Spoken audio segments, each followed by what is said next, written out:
The stranger at my window. I moved into my new apartment a month ago. It wasn't perfect, but it was cheap, quiet, and on the 3rd floor, high enough to make me feel safe in the city. The first few weeks passed without incident. I'd stay up late unpacking, scrolling through my phone, or watching Netflix until I fell asleep on the couch. Then, one night, around 2 a.m., I heard it. I froze mid-scroll. The sound was faint, but unmistakable, coming from the direction of my living room window. At first, I brushed it off as my imagination, or a branch brushing against the glass, though I couldn't recall seeing any trees outside my window. I peeked through the blinds, but there was nothing there. The next few nights were quiet again, and I started to forget about it until it happened again. This time, it was louder, more deliberate. My heart raced as I turned off the TV and sat in silence.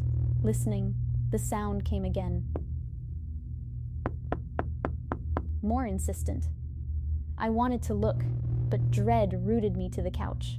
Finally, I mustered the courage to peek through the blinds. Again, there was nothing. Just the dim glow of the streetlights far below and the quiet hum of the city. I told myself it was just a bird, or maybe something loose on the building, swaying in the wind. That's what I wanted to believe. But the tapping continued the next night and the night after that, always at the same time. Then it escalated.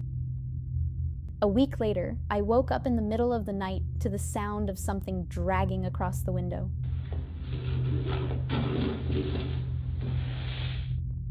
It was a low, grating sound, like nails on glass. My stomach churned as I reached for my phone to use its flashlight. I shone the light at the window, and I saw it.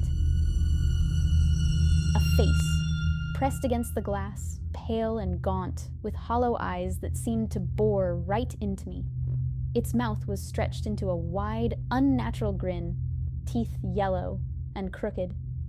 I dropped my phone in shock, the light bouncing wildly as it fell. When I scrambled to pick it up and pointed the beam back at the window, the face was gone.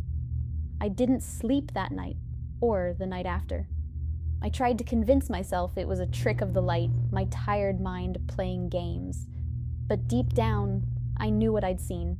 The face was too real, too vivid to be a hallucination. The next day, I told my landlord about it. He laughed it off, saying no one could possibly reach my window on the 3rd floor, but I wasn't laughing. That night, I decided to stay awake, determined to catch whoever, or whatever, was doing this. I turned off all the lights and sat on the couch, phone clutched tightly in my hand. At exactly 2 a.m., the tapping started again. I didn't move, barely even breathed. Then came the sound of nails dragging across the glass. Slowly, I raised my phone and turned on the flashlight, pointing it at the window. The face was there again, closer this time, pressed so hard against the glass that its skin seemed to flatten.